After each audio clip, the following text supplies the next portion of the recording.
Dear comrades, ನಾಡಿನ ಸಮಸ್ತ ಜನತೆಗೆ ನಿಮ್ಮ ಮನೆಮಗ ಹರೀಶ್ ಗೌಡ ಮಾಡುವ ನಮಸ್ಕಾರಗಳು. ಈ ದಿನದ ವಿಷಯ NEET examination politics. NEET examination ನ ಪಾಲಿಟಿಕ್ಸ್ ಆಗಿ ಬಳಸ್ಕೊಳ್ತಾ ಇದ್ದಾರೆ. ಆದರೆ ನಮ್ಮ ಸ್ಟೂಡೆಂಟ್ಸ್ ಭವಿಷ್ಯವನ್ನ ಯಾರು ಯೋಚನೆ ಕೂಡ ಮಾಡ್ತಾ ಇಲ್ಲ.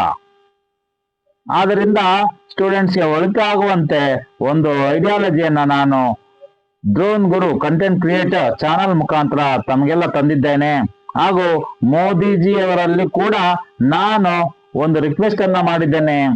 ರೀ ಎಕ್ಸಾಮಿನೇಷನ್ ಅನ್ನ ಮಾಡಿ, ಮೋದಿಜಿ ಅನೌನ್ಸ್ ಅನ್ನ ಮಾಡಿ, ರೀ ಎಕ್ಸಾಮಿನೇಷನ್ ಯಾರು ಎಕ್ಸಾಮ್ ನ ಅಟೆಂಡ್ ಮಾಡಕ್ಕಾಗ್ಲಿಲ್ವೋ ಅಥವಾ ಕೆಲವಾರು ಇನ್ನು ನೂರಾರು ಸ್ಟೂಡೆಂಟ್ಸ್ ಕೆಲವೊಂದು ನೀಟ್ ಎಕ್ಸಾಮಿನೇಷನ್ ಹಾಲ್ ನಲ್ಲಿ ಅಟೆಂಡ್ ಮಾಡಕ್ಕಾಗಿಲ್ಲ ಅಂತವ್ರಿಗೆಲ್ಲ ಸೇರಿಸಿ ಎಷ್ಟು ಜನ ಇದ್ದಾರೆ ಅವ್ರನ್ನೆಲ್ಲ ಒಂದು ಸರ್ವೆ ಮಾಡಿ ಒಂದು ನ್ಯೂ ಕ್ವಶನ್ ಪೇಪರ್ ಅನ್ನ, ನೀಟ್ ಕ್ವಶನ್ ಪೇಪರ್ ಅನ್ನ ಮಾಡಿ ಅವರಿಗೆ ಒಂದು ಎಕ್ಸಾಮಿನೇಷನ್ ಅನ್ನ ಕೊಡಬೇಕು ಅಂತ ಈ ಮುಖಾಂತರ ನಾನು ಹರೀಶ್ ಗೌಡ ಶ್ರೀರಂಗಪಟ್ಟಣ ವಿಧಾನಸಭಾ ಕ್ಷೇತ್ರದ ಪರಾಜಿತ ಶಾಸಕ ಅಭ್ಯರ್ಥಿ ಹಾಗೂ ಮೈಸೂರು ಕೊಡಗು ಲೋಕಸಭಾ ಕ್ಷೇತ್ರದ ಸಂಸದ ಅಭ್ಯರ್ಥಿಯಾಗಿ ತಮ್ಮಲ್ಲಿ ಮೋದಿಜಿಯವರಲ್ಲಿ ಹಾಗೂ ರಾಜ್ಯದ ಮಂತ್ರಿಯಲ್ಲಿ ಗೃಹ ಮಂತ್ರಿ ಅವರಲ್ಲಿ ಹಾಗೂ ಎಜುಕೇಶನ್ ಮಿನಿಸ್ಟರ್ ಆದಂತ ನಮ್ಮ ಕರ್ನಾಟಕ ರಾಜ್ಯದ ಮಿನಿಸ್ಟರ್ ಅಲ್ಲಿ ನಾನು ಈ ವಿಷಯವನ್ನು ತಲುಪಿಸಲು ಇಷ್ಟಪಡ್ತಾ ಇದ್ದೇನೆ. ಏನು ವಿಷಯ ಅಂತಂದ್ರೆ, ನೀಟ್ ಎಕ್ಸಾಮಿನೇಷನ್ಗೆ ಟ್ರಾಫಿಕ್ ಆಗೋಯ್ತು, ಯಾವುದೋ ಒಂದು ಪಕ್ಷದ ಸಭೆ ನಡೀತಾ ಇತ್ತು, ಆದ್ರಿಂದ ನಾವು ಬರೋದಕ್ಕಾಗ್ಲಿಲ್ಲ, ಕರೆಕ್ಟ್ ಟೈಮ್ಗೆ ಇನ್ ಟೈಮ್ಗೆ ಬರೋದಕ್ಕಾಗ್ಲಿಲ್ಲ ಅಂತ ಸ್ಟೂಡೆಂಟ್ಸ್ಗಳು ಮತ್ತೆ ಕೆಲವಾರು ಪಾಲಿಟಿಷಿಯನ್ಸ್ಗಳು ಈ ಪಕ್ಷದಿಂದ ಆ ಪಕ್ಷಕ್ಕೆ, ಆ ಪಕ್ಷದಿಂದ ಈ ಪಕ್ಷಕ್ಕೆ ಗೂಬೆಗಳನ್ನ ಕೂರಿಸ್ತಾ ಸ್ಟೂಡೆಂಟ್ಸ್ ಲೈಫ್ ನ ಹಾಳು ಮಾಡ್ತಾ ಇದ್ದಾರೆ ಅಂತ ಅನ್ಕೊಂಡಿದ್ದೇನೆ. ಆದ್ರಿಂದ ನಮ್ಮ ದೇಶದ ಪ್ರಧಾನಮಂತ್ರಿಗಳಾದ ಮೋದಿಜಿಯವರು ಈ ವಿಷಯದಲ್ಲಿ ಎಂಟ್ರಿ ಆಗಿ ರೀ ಎಕ್ಸಾಮಿನೇಷನ್ ಇನ್ ಕರ್ನಾಟಕ ಸಿಇಟಿ ಅಂತ ಮಾಡಿ ಯಾರು ಉಳಿಕೆ ಬಂದಿರುವಂತ ಸ್ಟೂಡೆಂಟ್ಸ್ ಗಳಿಗೆ ಎಕ್ಸಾಮಿನೇಷನ್ ಅನ್ನ ಕೊಡಬೇಕು. ಯಾರು ಅಟೆಂಡ್ ಮಾಡಿಲ್ಲ, ಅಟೆಂಡ್ ಮಾಡೋದಕ್ಕೆ ಟೈಮ್ ಆಗೋಯ್ತು ಅಂತ ಹೇಳ್ತಾ ಇದ್ದಾರೆ. ಕೆಲವೊಬ್ಬರು 100, 200, 300 ಈ ತರ ಎಷ್ಟೊಂದು ಕಾಲೇಜ್ನಲ್ಲಿ ಸ್ಟೂಡೆಂಟ್ಸ್ ಅಟೆಂಡ್ ಮಾಡದೇ ಇರೋರ್ಗೂ ಒಂದು ಅವಕಾಶವನ್ನ ನೀಡಿ ಅವರ ಭವಿಷ್ಯವನ್ನ ಉಜ್ವಲವಾಗಿ ಮಾಡಬೇಕು ಅಂತ ನಾನು ಕೇಳ್ಕೊಳ್ತಾ ಇದ್ದೇನೆ. ಈ ಹಿಂದೆ ಕೂಡ ಈ ತರ ಆಗಿತ್ತು.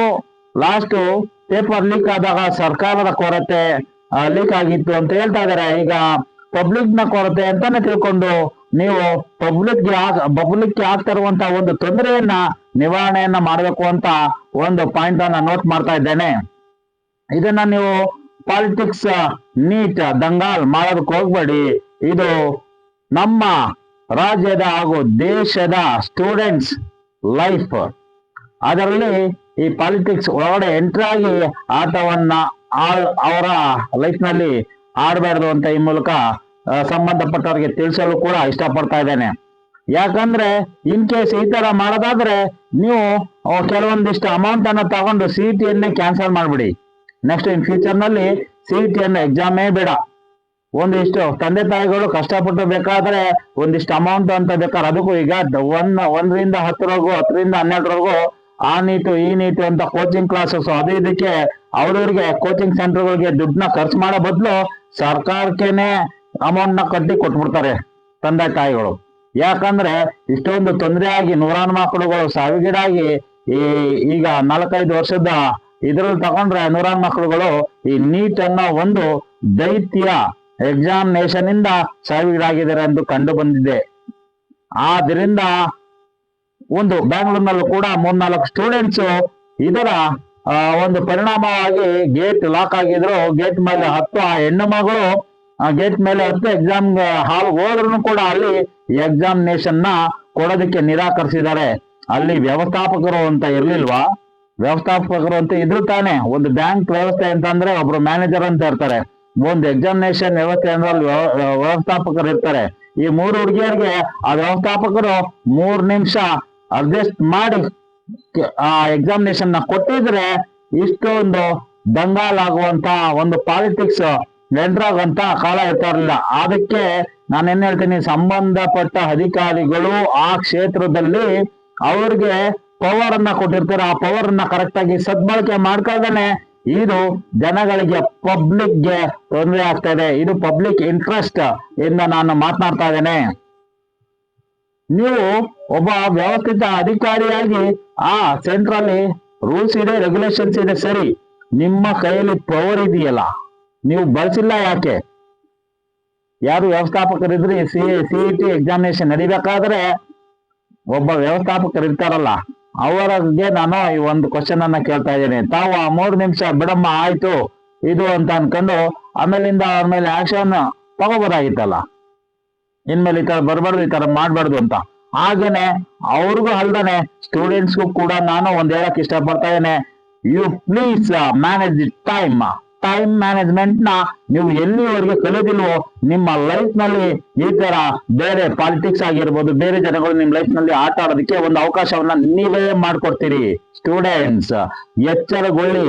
ಇನ್ನು ಎಷ್ಟು ಜಂಜಿಗಳಾಗಿ ನೀವು ಅಲ್ಲೇ ಉಳಿಯೋದಕ್ಕೆ ಹೋಗ್ಬೇಡಿ. ನಾವು 1997 ನಲ್ಲಿ ಹುಟ್ಟಿದವರು, 98 ಅಲ್ಲಿ ಹುಟ್ಟಿದವರು, ನಮ್ಗೆ ಅದು ಇದು ಯಾವುದು ಇಲ್ಲ.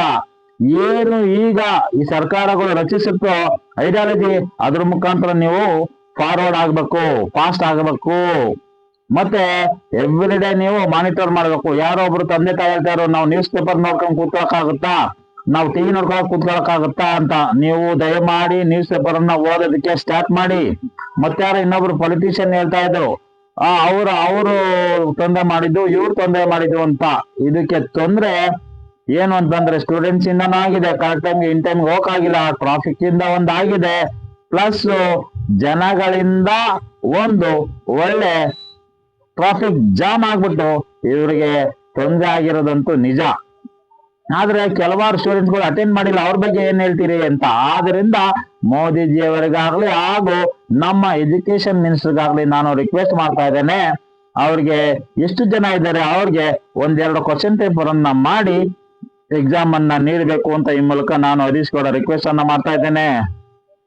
ಮತ್ತೆ ಒಬ್ಬರು ಯಾರೋ ಲೀಡರ್ ಹೇಳಿದ್ರು ಒಂದು ಟಿವಿ ಮಾಧ್ಯಮದಲ್ಲಿ, ಅವ್ರು ಏನ್ ಹೇಳ್ತಾ ಇದಾರೆ ಅಂದ್ರೆ ಮಿಲಿಟರಿ ಅವರು AK-47 ಹಿಡ್ಕೊಂಡು ಬಂದು ಕ್ವಶನ್ ಪೇಪರ್ನ ತಗೊಂಡ್ ಬಂದು ಎಲ್ಲಾ ಸ್ಟೂಡೆಂಟ್ಸ್ಗೆಲ್ಲ ಎದುರಿಸಿ ಎಕ್ಸಾಮ್ ನ ಇದ್ ಮಾಡ್ತಾ ಇದಾರೆ ಅಂತೆ. ನಿಮ್ಮ ತಪ್ಪು ಮಾಹಿತಿಯನ್ನ ಹಿಂದೇಡಿ. ಅವರು ಭಾರತೀಯರ ಸೈನಿಕರು, ನಮ್ಮ ಭಾರತದ ಸೈನಿಕರು. ಆದ್ದರಿಂದ ಅವ್ರು AK-47 ಆರು ಹಿಡ್ಕೊಂಬರ್ಲಿ, AK-97 ಆರು ಹಿಡ್ಕೊಂಬರ್ಲಿ, ನಿಮ್ಗೇನ್ ತೊಂದ್ರೆ?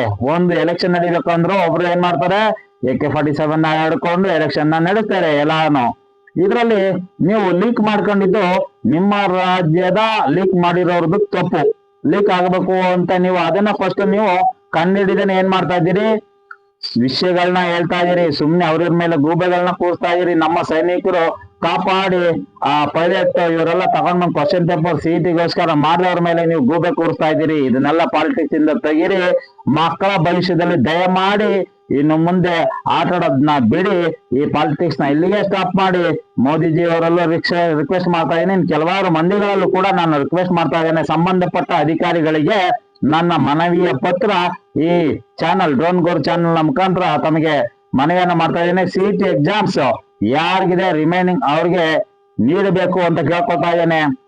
ರಿಸಲ್ಟ್ ಬರೋದಕ್ಕೂ ಮುಂಚೆ ಒಂದು ಎಕ್ಸಾಮಿನೇಷನ್ ನ ಕೊಟ್ಟು ಸಪರೇಟ್ ಆಗಿ ಇಷ್ಟು ಮೆಂಬರ್ಗಳನ್ನ ಯಾರು ಸ್ಟೂಡೆಂಟ್ ಇದ್ದಾರೆ ಅವ್ರಿಗೆ ಒಂದು ಎಕ್ಸಾಮ್ ಅನ್ನ ಕೊಟ್ಟು ಅವರ ಭವಿಷ್ಯಕ್ಕೆ ಬುನಾದಿ ಆಗಬೇಕು ಅಂತ ಈ ಮೂಲಕ ಕೇಳ್ಕೊಳ್ತಾ ಇದ್ದೇನೆ. ಇನ್ನು ಕೆಲವಾರು ನನ್ನ ವಿಡಿಯೋಗಳಿಗೆ ಡ್ರೋನ್ ಗುರು ಕಂಟೆಂಟ್ ಕ್ರಿಯೇಟರ್ ಅಂತ ತಾವು ಬಂದು ನನ್ನ ಚಾನಲ್ ಅನ್ನ ವೀಕ್ಷಣೆ ಮಾಡಬಹುದು. ತಮ್ಮ ಅಭಿಪ್ರಾಯಗಳನ್ನ ತಮ್ಮ ಫೋನ್ ಮುಖಾಂತರ ಕಮೆಂಟ್ಸ್ ಬಾಕ್ಸ್ ನಲ್ಲಿ ಹಾಕಿ. ಧನ್ಯವಾದ. Thank you very much. Thank you students. Plan for re-examination. Please take care of yourself and your family. Thank you. Goodbye. Take care.